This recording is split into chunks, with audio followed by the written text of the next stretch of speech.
Ça fait maintenant plus de 2 ans que je roule avec un véhicule Tesla. Aujourd'hui, je vais te dire la vérité. Est-ce que ça vaut vraiment la peine?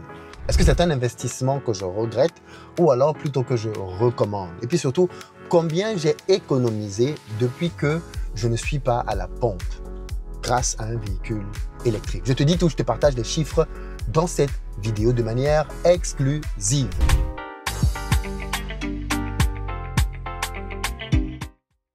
Salut à toi, bienvenue sur ma chaîne, moi c'est Philippe Simon. Et si je te parle de business, donc si ça t'intéresse, tu t'abonnes. Les amis, j'organise le plus gros forum au monde, Back to Africa, à Paris les 11 et 12 octobre pour parler de business, comment gagner de l'argent en Europe. Parce que je me suis rendu compte qu'en réalité, avant de rentrer en Afrique, j'ai pu gagner beaucoup d'argent en Europe. Et ceci a facilité mon retour en Afrique au travers de plusieurs projets. Et cette année, de manière exceptionnelle, on va ouvrir un pan sur gagner de l'argent en Europe. On va vous expliquer comment vous pouvez gagner de l'argent au travers de plusieurs stratégies, que ce soit de l'immobilier. On vous expliquera comment gagner de l'argent avec de l'immobilier intelligemment en Europe. On vous expliquera comment gagner de l'argent intelligemment avec de la bourse. On vous expliquera comment gagner de l'argent intelligemment avec les business en ligne. Bref, cette année, Back to Africa revient pour équiper la diaspora pour qu'elle gagne de l'argent en Europe et ensuite qu'elle l'investisse au pays. Donc, on va voir les deux volets.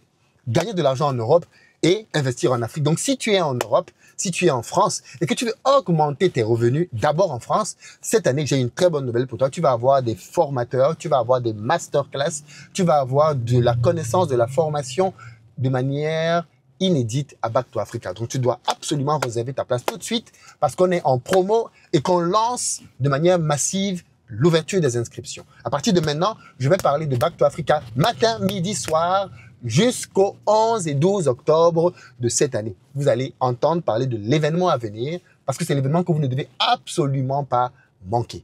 Le lien est dans la barre de description pour réserver votre place et on est en promo maintenant. Si vous ne pouvez pas être là, c'est pas grave. Vous avez le stream, vous pouvez suivre à distance, que vous soyez en France, aux États-Unis, n'importe où. 99 € les amis, 99 € en tarif promotionnel pour pouvoir suivre en stream. Vous n'aurez jamais un tarif plus bas que ça. C'est le moment de le prendre. Le tarif du stream, c'est 300 €. Donc là, maintenant, on est à 99 €. Prenez vos places. N'attendez pas que ça augmente. On se connaît ici. Monsieur de dernière minute, là.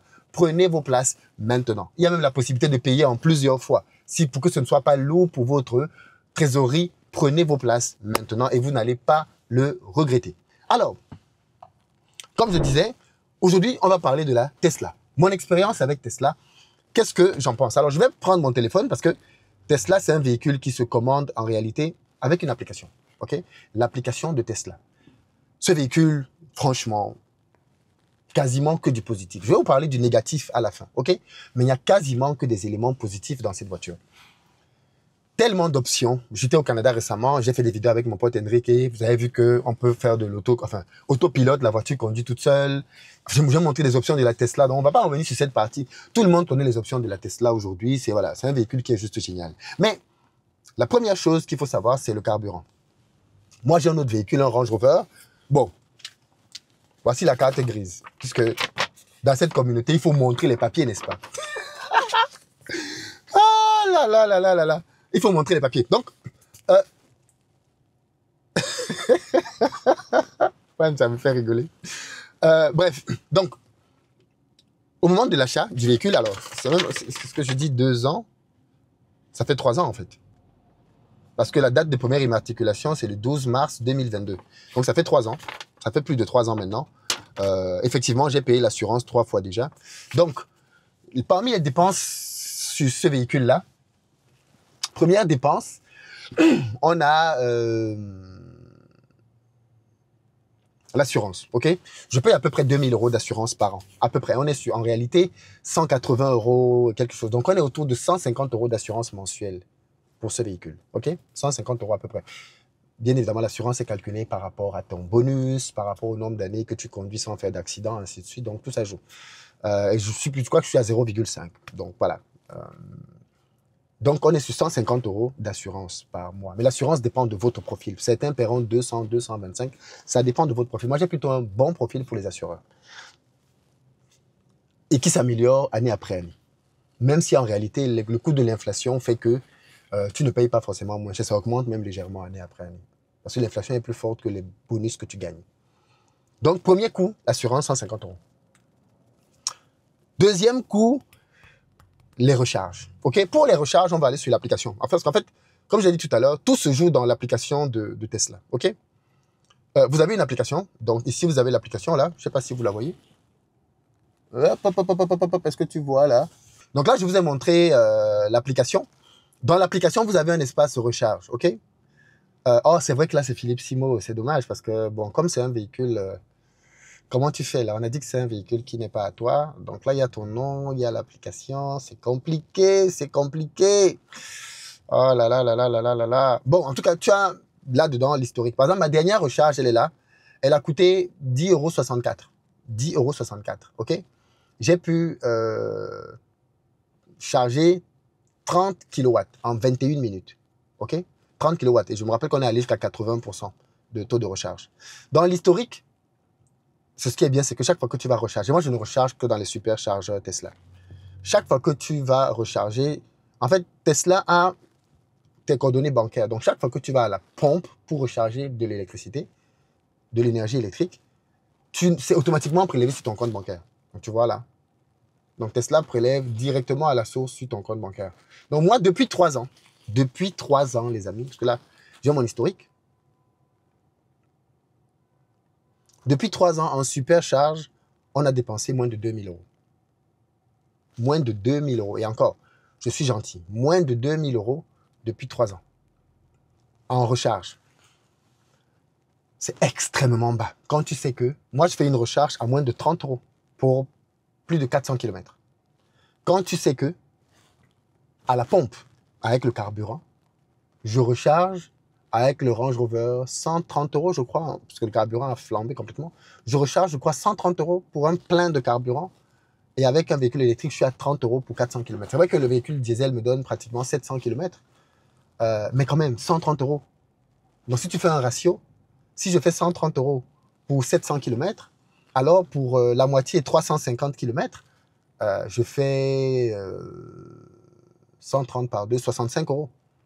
Or, avec 30 €, je fais 400 km ici. Donc, forcément, c'est plus de moitié moins cher. Plus de moitié moins cher. Ça te fait toute la différence. Toutes les personnes qui sont passées en véhicule électrique ont constaté la différence flagrante, ahurissante au niveau des carburants. Vous savez ce qui est encore intéressant? C'est que, à part l'assurance et les recharges, je n'ai plus dépensé un centime pour rien du tout.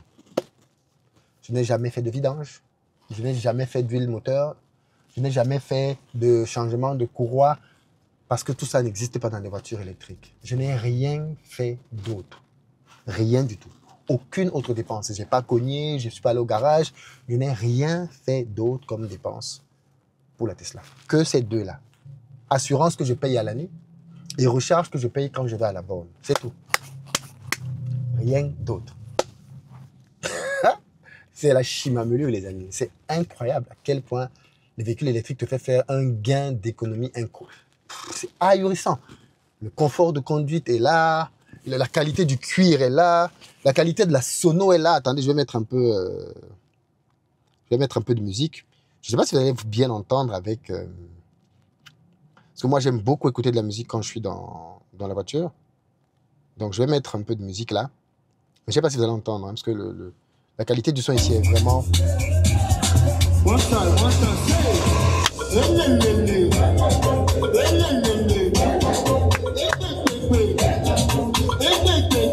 La qualité du son est juste incroyable. La qualité du son est à couper le souffle. Moi, j'aime énormément. Quand tu es là-dedans et que tu as une immersion complète en termes de musique. Raise your voice and shout, come on.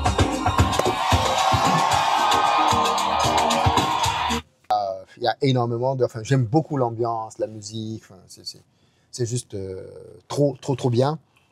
Et en plus, ça coûte pas grand-chose. Quand on sait que dans un véhicule classique, ce que tu dépenses après avoir acquis le véhicule est plus que ce que tu as dépensé à l'achat du véhicule. L'entretien et autres te coûtent beaucoup plus cher. Dans le Range Rover, si vous vous rappelez, je paye à peu près 1 000 € par mois quand on prend toutes les charges. Donc, ça me coûte 12 000 € par an. 12 000. Et là, bah, ça me coûte quoi? 150 €, disons... Allez, disons suis gentil, 50 euros, 100 euros max, max par mois. 100 euros max par mois, donc ça te coûterait 250 euros. 250 euros. 250 euros, ça te fait 3000 euros à l'année. 3000 euros à l'année, c'est plus que correct hein, quand tu as un véhicule. C'est plus que correct. Le seul inconvénient que je trouve à ce véhicule, c'est les recharges. Les temps de recharge. Quand tu vas à la pompe, en quelques secondes, tu remplis ton réservoir. 1 minute, 2 minutes, ton réservoir est rempli. Quand tu vas à une bonne Tesla, ben, tu attends un peu plus. Mais je me suis rendu compte quand même qu'aujourd'hui, avec les nouveaux systèmes, tu n'attends plus aussi longtemps que ça. Moi, j'attends souvent longtemps parce que je veux remplir jusqu'à 100% de ma batterie. Mais par exemple, Enrique, mon pote, c'est qui était au Canada, il fait jamais ça, lui. Il va y remplir 30, 40, 50. Enfin, il remplit pour le trajet dont il a besoin. Ça fait qu'il ne traîne pas vraiment dans les stations. Quand il vient, il met 10 minutes, 15 minutes, il est parti. En 10-15 minutes, il recharge beaucoup pour le trajet qu'il a envie de faire. Et je pense que je vais commencer à appliquer cette méthode-là pour réduire les temps d'attente dans les superchargeurs. Mais sinon, voilà, globalement, c'est un véhicule que j'apprécie beaucoup, que je recommande. Si vous êtes quelqu'un qui ne fait pas de très longs trajets aussi, vous faites de très longs trajets, vous anticipez en vous rajoutant 15-20 minutes de plus, vu le gain que vous avez en termes d'argent, je pense que ça vaut la peine quand même de se donner 15-20 minutes de plus d'attente. Donc voilà un peu mon petit retour que je voulais faire. Si vous avez des questions, n'hésitez pas à les poser, bien évidemment, et je me ferai un plaisir d'y répondre. Mais sinon, aujourd'hui, Tesla, très très bonne expérience. Après 3 ans, Range Rover aussi, ça fait plus de 3 ans, puisque j'ai acheté le Range Rover quelques mois seulement avant d'acheter la Tesla. Donc c'est 2 véhicules que je recommande avec une expérience, voilà, très bonne de mon point de vue, et que je conseille. Que je conseille vraiment. Voilà ce que je voulais vous dire par rapport à la Tesla et par rapport au Range Rover. Si vous avez d'autres questions sur ces 2 thématiques-là, n'hésitez pas à me les poser. Ce sera avec plaisir que j'y répondrai. Peace.